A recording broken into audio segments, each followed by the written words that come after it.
Zonja dhe zotrinj, ju përshëndesim. Lajmi që do të mbaj në nefte politikën sot deri në orën 21 është se Top Channel publikon sondazhet e para të sondazhit për zgjedhjet përgatitura nga John McLaughlin, sondazhisti zyrtar i Donald Trump. Kush fiton sipas tij, sonte do ta mësoni në Top Channel. Papa Francesku ndroi jetë mëngjesin e sotëm vetëm disa orë pasi dha mesazhin e tij të fundit për Pashkët në sheshin Shën Pjetër, 2 javë pasi doli nga spitali ku u trajtua për komplikacione të rënda me shëndet. Kryetari i Partisë Socialiste Edi Rama kërkoi mandatin e 9 në qarkun e Durrësit, duke u shprehur se vota për Partinë Socialiste është votë për Bashkimin Evropian. Ai u shpreh se 8 mandate i ka të garantuara në Durrës, por duhet më shumë. Mirëmbrëma të gjithëve. Në temat e tjera të këtij edicioni do të ndiqni hetimet për sulmin me armë me 4 të plagosur në Tiranë.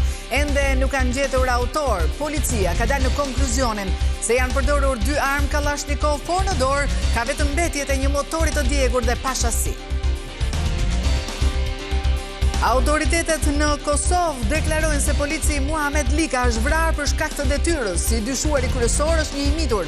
Polici i forcave speciale të Kosovës u gjullua në derë të shtëpisë, ndërsa 7 persona janë shoqëruar. Europa mund të përfshihet në një konflikt të armatosur me Rusin brenda vitit 2027. Paralajmërimin e jep një ekspert i ushtrisë britanike. Pika më e nxehtë ku 2 fuqit mund të përplasen sipas Ed Arnold janë vendet balltike.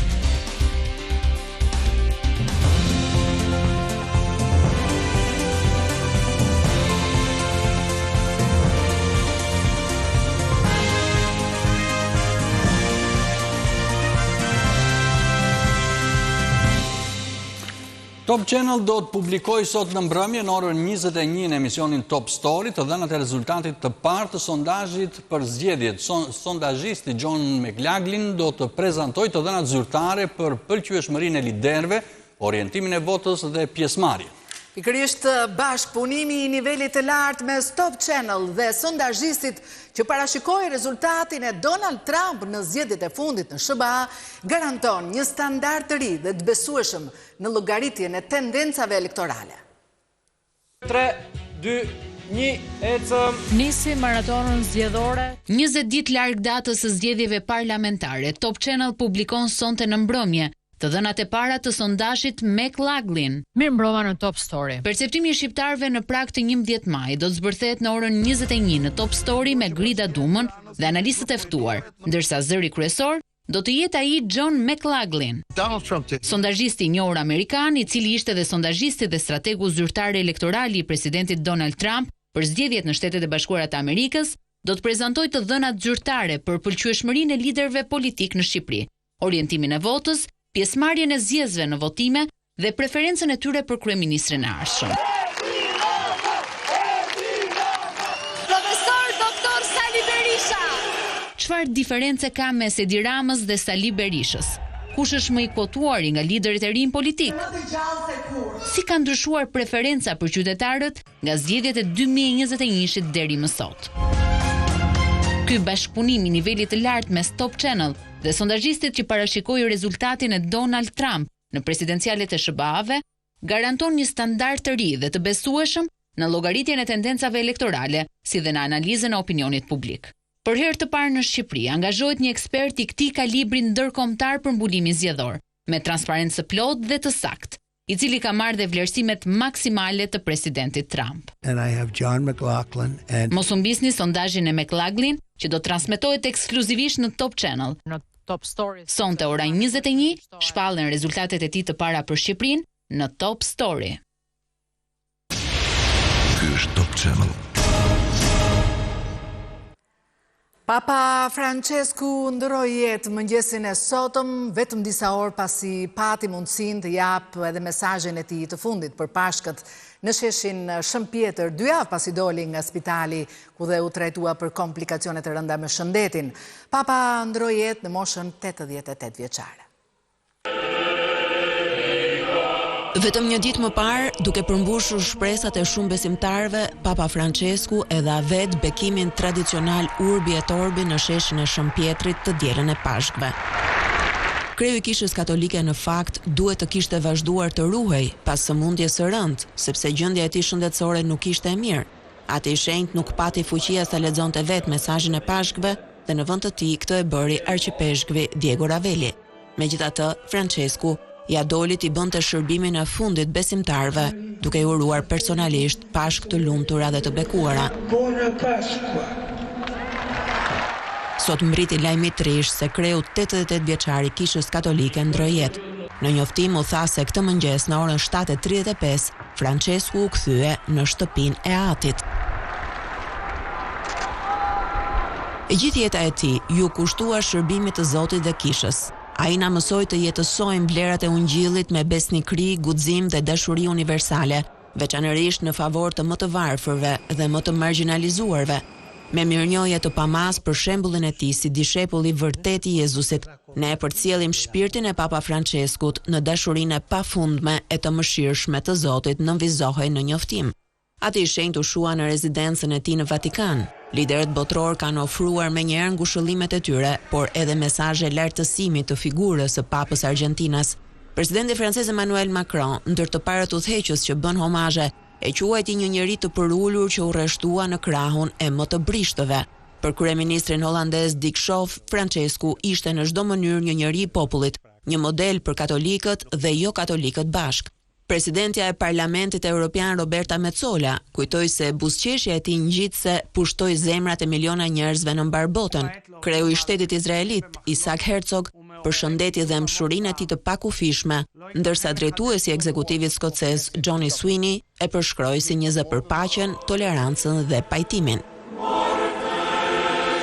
Vdekja e Franceskut, që u bë papa i parë i Amerikës Latine në vitin 2013 dhe ishte një nga papët më të vjetër në historinë e kishës, erdhi disa javë pas daljes së tij nga një spital i Romës, ku përballë me një moment mjaft të vështirë për shkak të pneumonisë në të dy mushkrit. Megjithatë, ekipi i tij mjekësor njoftoi më vonë se gjendja e papës ishte stabilizuar dhe e lejoi atë të vazhdonte rikuperimin në rezidencën e tij në Casa Santa Marta. Pa kohë pas daljes nga spitali, Francescu befasoi me shfaqjen e tij në sheshin e Shëmpjetrit, pasi kishte vizituar të shtunën në mbrëmje edhe bazilikën e Shëmpjetrit, e me sa duket kjo ishte dhe lamtumira e tij për besimtarët. Rreth një orë gjysmë më parë, pra në orën 18 në kishën Katedralit Shëmpalit këtu në Tiranë u zhvillua një mesh lutjeje për atin e shenjtë, ndërsa këmbanat e kishave u dëgjuan duke rënë për Papa Francescu. Në të gjitha kishat dhe famullit katolike të vendit tonë, ranë sot këmbanat e zis dhe nisën meshat e përshpirtjes për Papa Franceskun.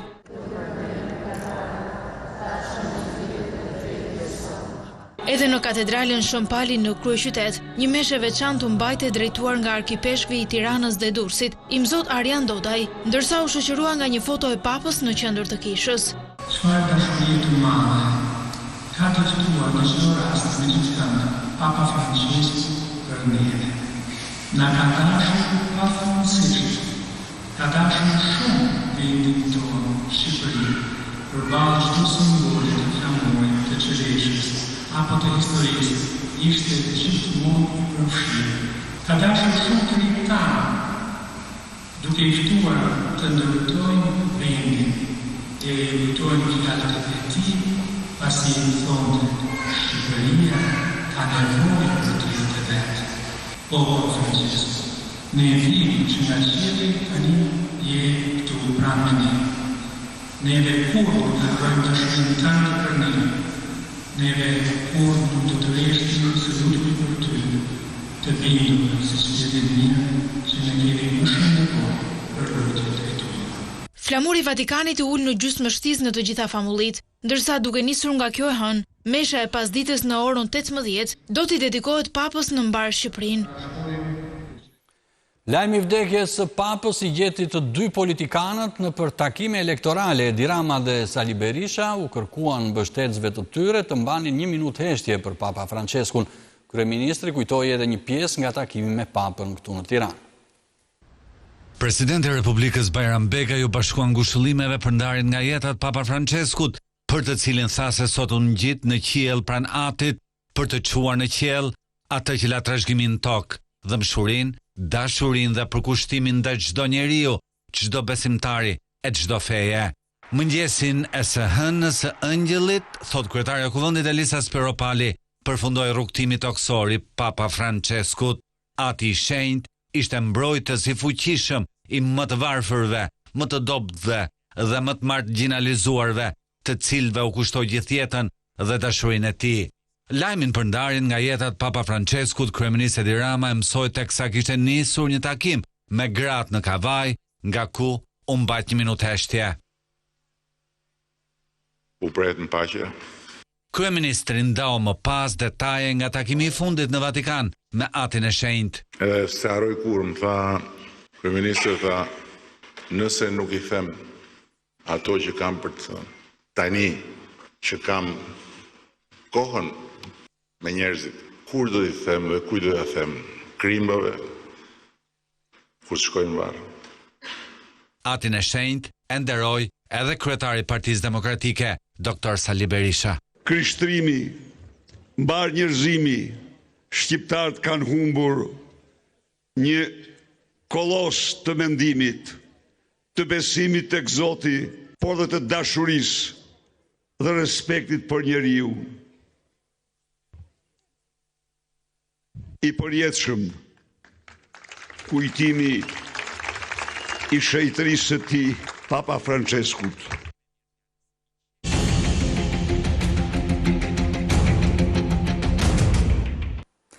Kryetari i Partisë Socialiste Edi Rama kërkon mandatin e 9 në qarkun e Durrësit, duke u shprehur se vota për PS-n është vot për Bashkimin Evropian. Ai u shpreh se 8 mandate i ka të garantuara në Durrës, por duhet më shumë. Në kuadër të fushatës elektorale për zgjedhjet parlamentare të 11 majit, kryetari i Partisë Socialiste Edi Rama zhvilloi një takim me gratë dhe vajzat e qarkut të Durrësit. 9 mandate deputetësh synimi i socialistëve nga ky qark, duke e cilësuar si një rekord, krahasuar me zgjedhjet e mëparshme. Kur shoh këtë pjesëmarrje, kur shoh këto plasje syri keq, tani kam shumë besim që mandatin 9 u mor. Durrësi është burr, pa ma drejtohet nga i grua.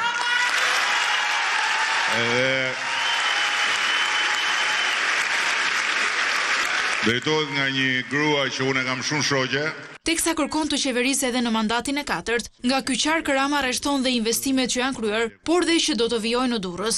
Mi marr mandatin e 3, ju kam thënë që do ta mbështesim Durrësin dhe do të bëjmë në Durrës më shumë se në të gjitha ato mandate më parë. Dhe dua ta them këtu sot, sepse Durrësi është një nga qytetet që e ka pas gjithmonë problem ujin e pishëm, dhe sot ne jemi në Bashkinë e Durrësit me nivelin më të mirë të furnizimit me ujë, kemi zona me 24 orë ujë dhe me investimin përfundimtar që do të bëjmë. Kryesocialisti konsideron të sigurta mandatet në zgjedhjet e 11 majit, por synimi duhet të jetë antarësimi në Bashkimin Evropian, që sipas tij do të realizohet me qeverisjen e ardhshme. Ilir Vrenozi, korçari i famshëm opozitar që së fundmi ka qenë në qendër të vëmendjes për videoreplikën me kryeministrin Edi Rama, rëfen për Top Channel bisedën që pati me të në telefon dhe e cilëson kryesocialistin lojtar që sipas tij zhurmat e gjuajtjeve nuk dëgjojnë aty ku godet. Ilir Vrenozi, personazh i njohur i rrjeteve sociale për batutat dhe angazhimin e tij politik në mbështetje të opozitës dhe Berishës, u vendos në qendër të vëmendjes pas një video replike që u publikua në rubrikën Sy më sy, në faqen e kryeministrit Edi Rama. Në një intervistë ekskluzive për Top Channel, Vrenozi ndan detaje nga biseda telefonike me kryeministrin dhe refuzimin e ftesës së tij për kafe. Edhe u çudita se tash si mund të më ftoj për kafe ky njeri mua që unë kam 12 vite që e shaj. U utova në fakt, përgjigjja ime ishte negative, normal. S'kam pirë ndonjë kafe Rilinda se që ta them që çfarë mund të ketë, po nuk e di. Në replikën e tij, kryeministri Rama deklaroi se Vrenozi stepet nga militantët e Partisë Demokratike për ta takuar. Vrenoz, ja ku më ke. Ti me tënden janë rregull. Me një 2 lëvizje të lehta nga e vërteta, se unë kam edhe dëshmitar, si isha vetëm kur u llafosëm, por halli i madh është me ata çyryqët e tu Vrenoz, që ishin lëshuar, jo donte ta blinte Rama, jo ja përplasi derën në fytyrë e tërcivërsi. Tani që unë jam tifoz i videoet të tua, këtë e din shokët e tu dhe të mitë. Nikua, Raqka, Pendavinji, që mi luftove apo jo, si njerëz. Por Vrenozi thot se reagimet kanë qenë të ndryshme dhe se ai nuk stepet nga kjo gjë. S'ka frikë asnjëri.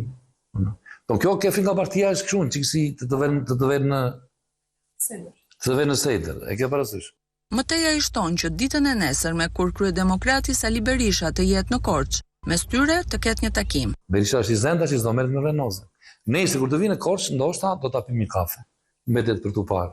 Ai e sheh publikimin e videos, por dhe ftesën e kryeministrit si një strategji. Ai është lojtar, e kupton. Kurse unë jam qytetar, dhe ajo i shkon politikën, ajo është shumë më pa para. Për politike për çdo gjë. Godet këtu bën bambande. Edhe pse ka deklaruar se do ta priste në shtëpi pas zgjedhjeve të 11 majit, ai tani e hedh poshtë këtë mundësi. Tash po merri në shtëpi ku trokasi do bëj. Si do bësh? Do t'i them si jam. Nuk jam. Por si e shpjegon ai raportet e tij me drejtuesit politik të Partisë Socialiste për qarkun, kryebashkiakun e Korçës, apo dhe figura të tjera të së-majtës? Po mos ka lidhje çfarë mikme, por domethënë nëse më shkon në rrugë, që të hedh poshtë, më flasin, i lidh çfarë bën? Kaq domethënë, bashkë Tiraçi, Dashnikoja. Për Vrenozin replika virtuale mes tij dhe kryeministrit nuk ka nevojë të vazhdojë, pasi ai është i vendosur të qëndrojë opozitar.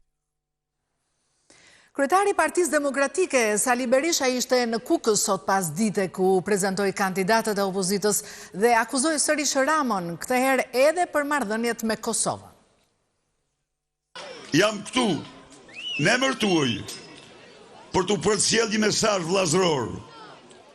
Të gjithë emigrantëve, të gjithë bijave dhe bive të Kukësit, Hasit dhe Tropojës, në emigracion, asnjë vot për këtë armik të kombit.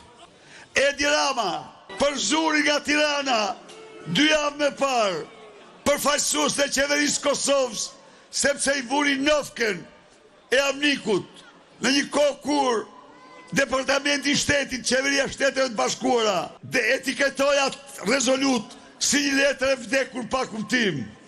E vdekur për Shtetet e Bashkuara, po jo për Vučićin dhe argatin e tij në Tiranë, i cili në një akt antikombëtar detyroi delegacionin e Kosovës të largohej nga Tirana.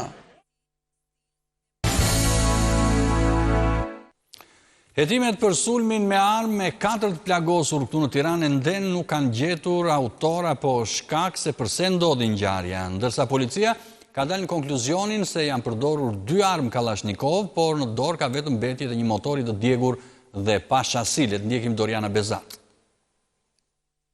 4 ditë pas ngjarjes së rënd me 4 të plagosur, ku dora e krimit nuk kurseu as fëmijët, panorama e atentatit të Lundrës është ende me shumë pikpyetje, qoftë mbi autorët ende të pa identifikuar, ashtu edhe mbi motivet.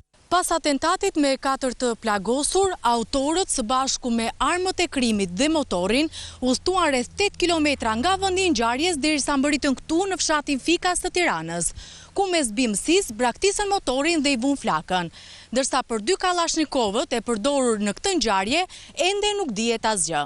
Këto janë gjurmët e fundit të autorëve dhe ajo çka ka mbetur pas djegjes së motorit të përdorur në krim, i markës Yamaha të vitit 1998 pa numër shasie.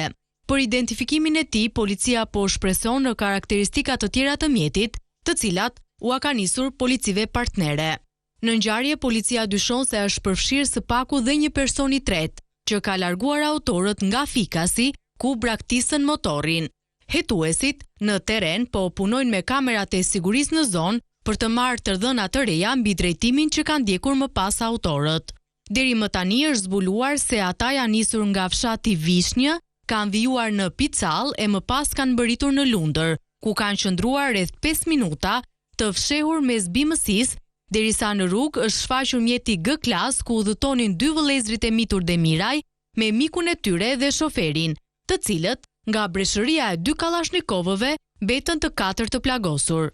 Për motivet e ngjarjes, policia po heton në 2 pista, atë të ngatrimit të objektivit dhe ndonjë konflikt të mundshëm të pronarit të Pelikani Security. Policia po verifikon të gjitha makinat e të njëjtit tip me atë që ra prej atentatit që frekuentojnë zonën rezidenciale në Lundër, si dhe makinat e të njëjtit tip që po qarkullonin në Unazë Lindore mbrëmjen e 17 prillit. Në një tjetër ngjarje të rëndë, autoritetet në Kosovë dolën në konkluzionin se polici Muhamet Lika është vrarë për shkak të detyrës. I dyshuari kryesor është një i mitur. 7 persona janë arrestuar të hënën në ndbyshimin e planifikimit dhe vrasjen e rështerit të policisë së Kosovës Muhamet Likës. Autoritetet derisa janë duke punuar për zbardhjen e motivit të vrasjes, thonë se dyshimet e para lidhen me punën e tij si zyrtar policor, specifikisht në rastin e djegjes së degës së gjykatës themelore të Ferizajt në Kaçanik vitin e shkuar. Dyshimet e tona deri tashme janë që vrasja e rështerit tonë ka ndodhur për shkak detyrës së zyrtarit. Grupi arrestuar këtë të hënë sipas autoriteteve kanë prirje ekstremiste. 3 prej të arrestuarve në aksion ishin të dyshuar për djegjen e gjykatës në Kaçanik. Janë persona dyshim që kanë qenë disa prej tyre kanë qenë të arrestuar të raste të mëshme që lidhen me pamflete dhe po ashtu në djegjen e gjykatës në Kaçanik. Një prej të arrestuarve është ish pjesëtar i Forcës së Sigurisë së Kosovës dhe një tjetër është i biri i një policit kufitar, arma zyrtare të cilit u sekuestrua ditën e hënë. Ditën e sotme është arrestuar një person i cili është fëmijë apo biri i një policit ton, është armë zyrtare e policisë Kosovës, një policë që punon në drejtimin e policisë kufirit. 2 prej të arrestuarve janë Rehan Bela dhe Haki Bela. Prokuroria themelore në Ferizaj të hënën njoftoi se ka kërkuar caktimin e masës së paraburgimit për Rehan Belën si i dyshuar për vrasjen e rështerit Muhamet Lika. Ekziston dyshim i bazuar se më 1 prill 2025 rreth orës 23 në Kaçanik, në rrugën Idris Seferi, përkatësisht në katin e 2 të hyrjes së ndërtesës, i mituri në bashkëkryerje me madhorët me iniciale HB, RM, VC, L, SHK dhe DG me dashje dhe përgatitje paraprake ka privuar nga jeta tani të ndjerën zyrtarin policor, thuhet në njoftim. Lika u vra në banesën e tij në Kaçanik kur po kthehej nga puna. Ndërkohë dega e gjykatës themelore të Ferizajt në Kaçanik u dogj qëllimisht më 13 mars të vitit 2024. Prokuroria themelore në Ferizaj ngriti akt akuzë ndaj Elmedin Rakës dhe 3 të miturve, TB, MR dhe VT për veprën penale të rrezikimit të rendit kushtetues me shkatrimin apo dëmtimin e instalimeve dhe pajisjeve publike. Raka u lirua nga akt akuza e për 3 të miturit pushoi procedura penale në mungesë provash. Për Top Channel, Leonita Bajrami, Ferizaj. Në Gjirokastër vazhdojnë hetimet se përse një 17 vjeçar vrau veten një ditë më parë. Ngjarja është e rëndë edhe sepse pa kohë më parë një 17 vjeçare tjetër e të njëjtës shkollë bëri të njëjtin veprim. Në fshatin Valarekut, dielën më 20 prill, 17 vjeçari Vejp Peçi, nxënës i gjimnazit Siri Shaplloj, dha fund jetës me vetvarje, i gjithë komuniteti është i tronditur. Burime pranë familjes bëjnë me dije se 17 vjeçari po kalonte një periudhë të vështirë psikologjike. Ai kishte shfaqur shenjat të izolimit dhe melankolisë, megjithatë nuk ndodhej në ndonjë trajtim të rregullt mjekësor. Ekspertët kishin sugjeruar ndërhyrje të specializuar, por duket se sinjalet nuk janë marrë në kohë seriozisht. Vejpi e kishte paralajmëruar aktin tragjik duke i rrëfyer mendimet e tij disa shokëve më të afërt, ndërsa në banesë janë gjetur dhe disa shënime ku i kërkohet ndjes prindërve, mësuesve, psikologës që e ka trajtuar dhe miqve për shqetësimet që mendonte se kishte shkaktuar. Vejpi jetonte në fshatin Valare me nënën dhe 2 motrat më të vogla, ndërsa Jati punonte si kuzhinier në një anije në Greqi dhe ndodhej shpesh larg familjes për periudha të gjata. Policia ka sekuestruar telefonin, shënimet e lëna dhe disa sende personale, ndërsa ka nisur marrjen në pyetje të bashkëmoshatarëve dhe stafit të shkollës për të ndihmuar në zbardhjen e motivit të ngjarjes. Hetuesit po ndjekin disa pista për fshirje dhe mundësinë e një ndikimi me natyrë fetare, ndonse kjo nuk konsiderohet si pistë kryesore për momentin. Ngjarja vjen vetëm 2 muaj pas vetvrasjes së një tjetër 17 vjeçareje, Irsa Meçollari nga e njëjta shkollë. Deri tani policia nuk ka konstatuar ndonjë lidhje direkte mes 2 rasteve, por po heton nëse ka pasur nxitje të njëjtë apo ndikime të përbashkëta. Vejp Peçi ishte i njohur më parë si një djalë aktiv dhe i komunikueshëm, me vështirësi tipike të moshës, por pa histori të bullizmit apo izolimit ekstrem nga ambienti shkollor, duke bërë që kjo tragjedi të mbetet edhe më e pashpjegueshme për komunitetin. Ngjarja që ka tronditur thellësisht opinionin publik ngrej një tjetër alarm për shëndetin mendor të adoleshentëve dhe nevojën urgjente për mbështetje sistematike dhe ndërhyrje në kohë.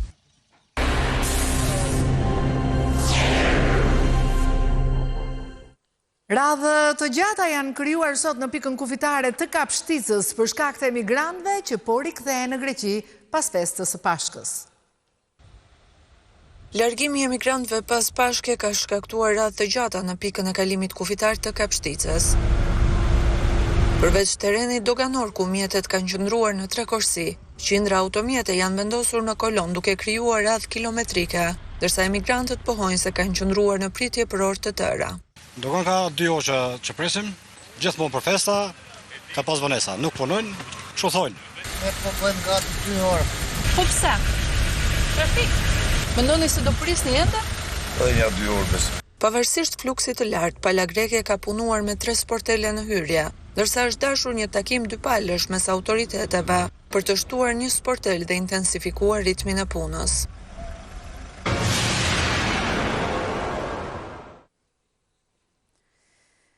Europa mund të përfshihet në një konflikt armatosur me Rusin brenda vitit 2027. Paralajmërimin e jep një ekspert i ushtrisë britanike. Pika më nxehtë ku 2 fuqit mund të përplasen, sipas Ed Arnold, janë vendet baltike.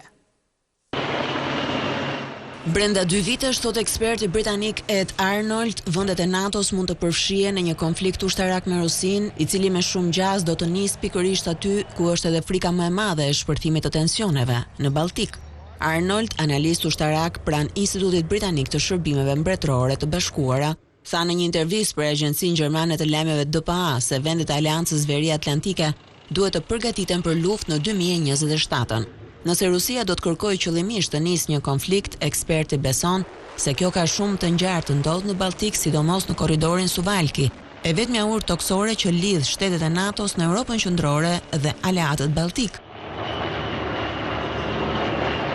Nisur nga aktivitetet e shumta ushtarake në Europë, Arnold paralajmëroi dhe për mundësinë që vendet e NATO-s dhe Rusia të përfshihen pa dashje në një konflikt diku tjetër. Sa për investimet masive që planifikon Gjermania në sektorin e armatimeve, ai thotë se duke pasur parasysh kërcënimin nga Rusia, qeveria gjermane nuk ka kohë të shpërndajë investimet në një periudhë 10 vjeçare. Në vend të kësaj, ushtria gjermane Bundeswehri duhet së pari të fokusohet në zgjerimin e shpejtë dhe të ndjeshëm të rezervave të sistemeve të provuara të armëve dhe municioneve, veçanërisht të municioneve për artillerin. Sipas britanikut, Europa duhet të heqë dorë nga ideja për të pasur gjithmonë armë teknologjikisht më të avancuara.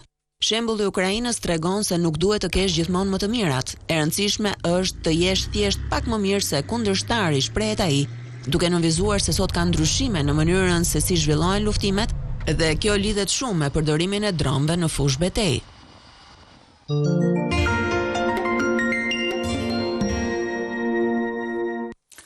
Studiuesi Ilir Ikonomi fitoi çmimin prestigjioz Atë Zef Plumi për librin me titull Fanoli Rebeli. E di se mbi tokë ka ujë si bedele, ka pasanik, e kam zdafur në vjele. Libri Fanoli Rebeli, autorit dhe studiuesit Ilir Ikonomi, është shpallur fituesi çmimit Atë Zef Plumbi në memorialistik në edicionin e vitit 2025 mes 25 botimesh të reja në konkurim, mes të cilëve ishin edhe emra të njohur të letërsisë shqiptare. Juria përzgjodhi veprën e Ikonomit si më të spikaturën. Jam me të vërtet i nderuar që marr një çmim të tillë. Unë gjithmonë kam qenë i apasionuar pas veprave të Atë Zef Plumit. Me një ulëmtim të thelluar në arkiva kombëtare dhe ndërkombëtare, libri dokumenton përpjekjen idealiste, sfidat dhe pasionin e Nolit për të ndryshuar rrjedhën e historisë së Shqipërisë. Duke u mbështetur në dokumente të panjohura më parë, letërkëmbime dhe burime origjinale, Ikonomi sjell një vështrim të ri mbi Nolin diplomat, deputet, kryeministër dhe ideator të reformave që nuk u realizuan kurrë plotësisht.